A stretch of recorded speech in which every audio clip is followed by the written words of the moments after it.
Le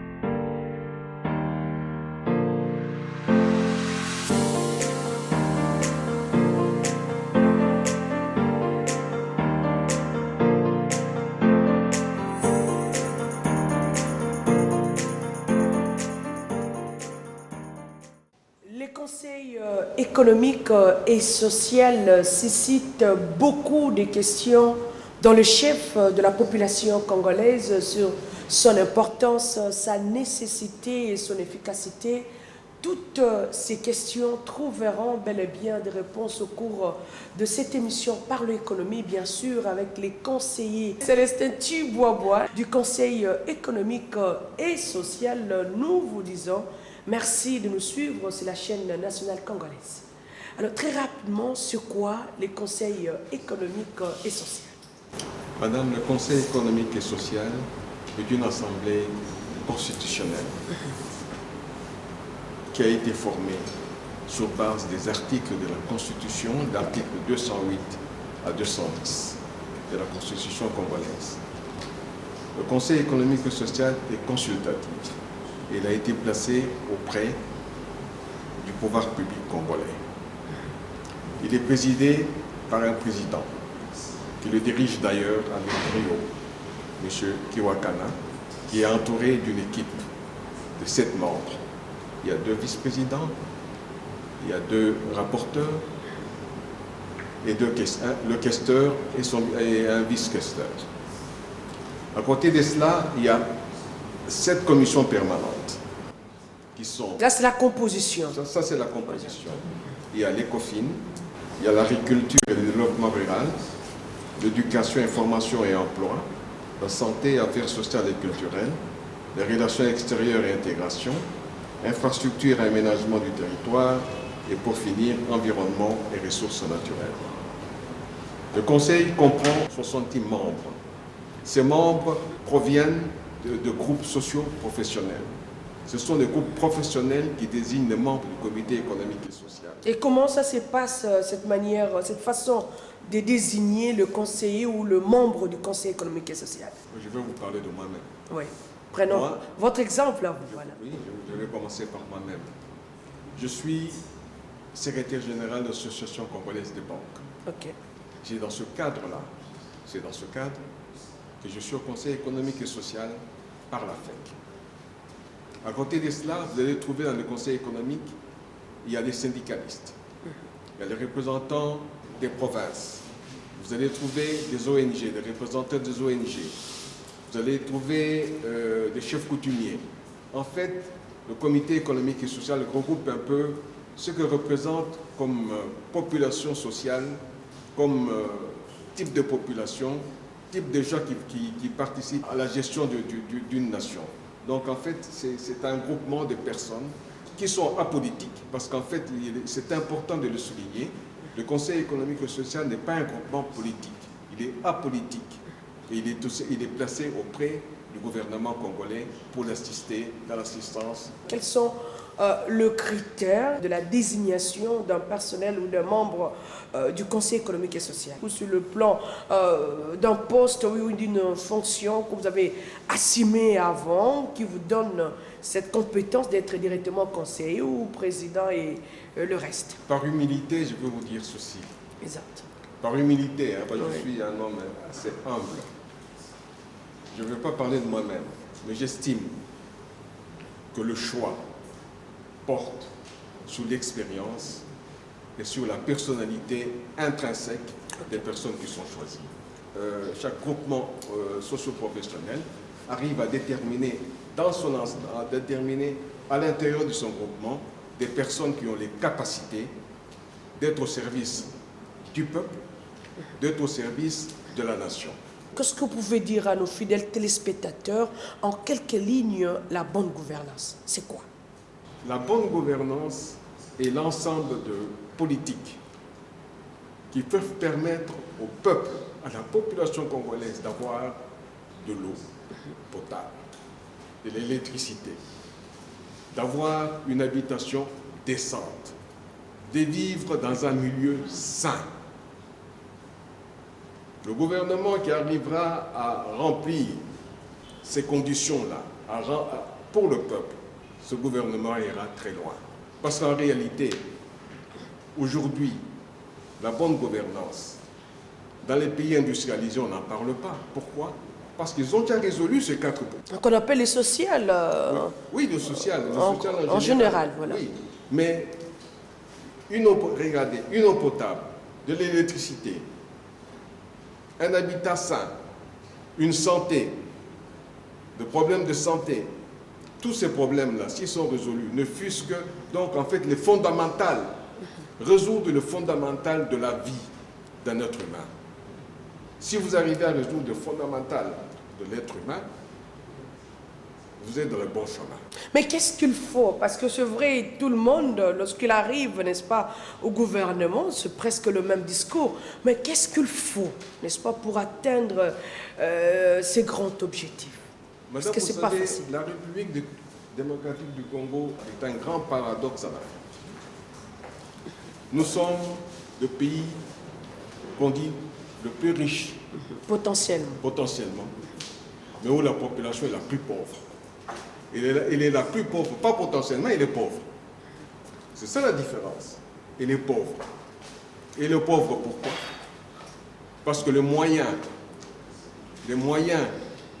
que nous devons avoir pour la développer, pour aider ce peuple-là, ces moyens sont détournés. Le problème de la corruption, du détournement de fonds publics. Voilà. Ça, c'est la grande maladie du Congo. Tant qu'on ne résoudra pas ce problème, on n'avancera pas. Il faut lutter contre la corruption, arriver jusqu'à peut-être à l'éradiquer, parce que c'est vrai, c'est difficile du fait que c'est ancré dans nous. Hein. Non, aujourd'hui, vous savez qu'il n'existe aucune loi contre la corruption. Aucune loi. Aucune loi. Il n'y a pas une loi contre la corruption. Il n'y a pas une loi. Il n'y a pas un tribunal spécial pour le détournement de fonds publics. Il n'y a pas un parquet financier. C'est ça le problème. Et pourquoi ça prend du temps, d'après vous? Il faut une volonté politique pour résoudre ce problème-là. Alors continuons avec les avis, parce c'est vrai, on a parlé des organes qui vous ont déjà consultés. Quels sont, n'est-ce pas, depuis la naissance du Conseil économique et social jusqu'à aujourd'hui, quels sont les avis que vous avez déjà émis? Vous savez, je suis dans mon premier mandat au Conseil économique comme conseiller. Et social, oui, comme conseiller. Mais au moins, depuis que vous êtes là, parlons-en. Depuis que je suis là, je suis en train de travailler sur un avis sur la bonne gouvernance. Okay. Je préside la commission ad hoc sur la bonne gouvernance du Comité économique et social. Alors. Et ce document, nous avons décidé, le Conseil a décidé de le porter au gouvernement. Donc d'ici peu, nous allons remettre ce document au gouvernement. Lorsque vous êtes consulté par une institution ou par la population, ou soit vous-même voulez mettre un avis, comment se constitue, n'est-ce pas, la commission qui devrait traiter, n'est-ce pas, cette problématique pour arriver à sortir un avis? On crée une commission ad hoc. On crée une commission ad hoc sur le problème. Si c'est un problème spécifique, on crée une commission ad hoc. On désigne les membres, un président, un vice-président, un rapporteur de la commission. On désigne les membres de la commission et on se réunit pour essayer de trouver. On invite des spécialistes de ce problème-là. Si c'est un problème qui concerne les infrastructures, on invite les gens qui sont spécialisés. Les experts. Oui, les experts en infrastructure. Puis on travaille. Donc ça se passe vraiment sous forme d'un atelier où vous vous réunissez pour parler de cette problématique et arriver à un avis. C'est un travail d'étude. Et minimum le temps que ça vous prend? Ça peut vous prendre plus d'une année? Non, moins d'une année quand même. Hein. Nous continuons, c'est vrai que c'est votre premier mandat, mais vous pouvez peut-être déjà connaître, ou vous connaissez au moins les avis qui ont été déjà appliqués en République démocratique du Congo par les institutions ou par la population. Vous connaissez un ou deux, ou plus de deux, des avis qui ont été émis, je le dis bien, par le Conseil économique et social et dont on a vu leur applicabilité en République démocratique du Congo? Je ne suis pas l'exécutif, je suis consulté. Et moi j'aimais. Et c'est à celui qui applique qui doit le dire s'il l'a fait, s'il l'a pas fait. N'est-ce pas là une faiblesse du fait que vous soyez un organe consultatif? Ce n'est pas une faiblesse, c'est une position d'arbitre. Mais n'est-ce pas aussi un problème parce qu'un arbitre ne joue pas? Lui, il regarde les gens qui jouent. Mais il voit les fautes. Il voit les fautes. Il voit les fautes. Est-ce que demain, si vous terminez ce grand travail et vous allez déposer cet avis, vous aurez au moins un œil, n'est-ce pas, sur cet avis et surtout sur l'applicabilité de cet avis au concernant? Madame, mais la Constitution ne nous permet pas. On n'est pas des acteurs de l'exécutif. Nous donnons l'avis à celui qui a le droit de l'appliquer, qui peut l'appliquer ou qui ne l'applique pas. Nous, on est consultés, on donne des conseils. Nous le savons tous. La Constitution ne nous permet pas d'appliquer ce que nous décidons. Ce n'est pas nous qui décidons, qui appliquons. Vous savez tous que le cheval de bataille du président de la République démocratique du Congo est la lutte contre la corruption. Est-ce que vous avez déjà des commissions ou en préparation ou à l'avenir qui traitera réellement ces grands, j'ai dit bien, problèmes? Le travail que nous allons porter, je vous ai dit au début de l'entretien, le travail que nous sommes en train de porter et que nous allons porter en fait, ce travail-là porte sur la corruption. Parce que en fait, la bonne gouvernance a comme solution la lutte contre la corruption. C'est pour ça que nous avons décidé de porter ce travail. Nous sommes presque à la fin de cette émission. Qu'est-ce que les téléspectateurs peuvent retenir, je le dis bien, de ces grands débats, mais surtout de votre commission que vous présidez sur la bonne gouvernance? Nous faisons un grand travail. Le comité économique et social, par cet avis qui va sortir sur la bonne gouvernance, si c'est appliqué, parce qu'en fait c'est un diagnostic profond, très profond de la vie de la nation. Elle va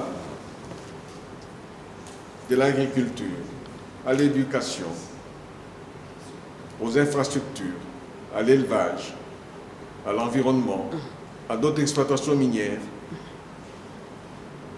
Parce qu'on dit que le Congo est riche. Potentiellement, mais on ne peut pas imposer le potentiel ou la potentialité. Ne profite pas au peuple congolais. Il faudra que ça change. Il faut qu'on révisite tous les contrats miniers qui ont été signés. Parce qu'en fait, le peuple, la population ne se retrouve pas. Allez au Katanga, allez à l'Est, regardez là où on extrait les mines. Regardez comment la population vit. Est-ce que vous direz que cette population profite de ces richesses? Or, les richesses partent, ne se régénèrent pas. Parce qu'un minerai, ça ne grandit pas. Hein. Quand vous le sortez du sol, il est parti. Hein. C'est ça le problème. Donc, ce qui sort ne nous profite pas. Alors, essayons maintenant de vouloir garder ce qui nous revient pour que nos populations en profitent aussi. Est-ce que vous avez pensé à sensibiliser aussi cette population qui va vivre, je crois, un changement après avoir fini cet avis? Dès que ce document sera officialisé, parce que je ne peux pas vous donner le contenu, je n'en ai pas le pouvoir.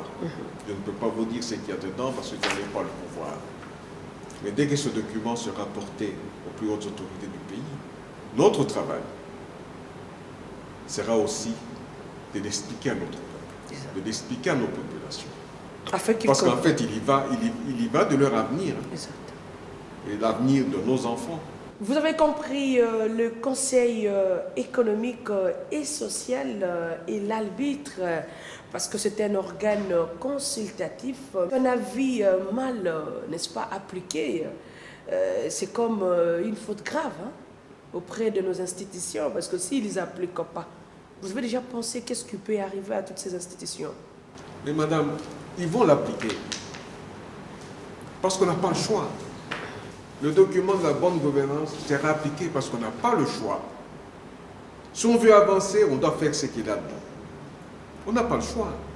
Nous n'avons plus le choix, telles sont les dernières phrases dans cette émission du conseiller Célestin Chibouaboua, n'est-ce pas, sur les derniers avis dont il est lui-même le chef, n'est-ce pas, de la commission portant sur la bonne gouvernance qui aura pour finalité ou pour solution la lutte contre la corruption. Au prochain numéro, il viendra lui-même en parler en long et en large. Au revoir et à très vite.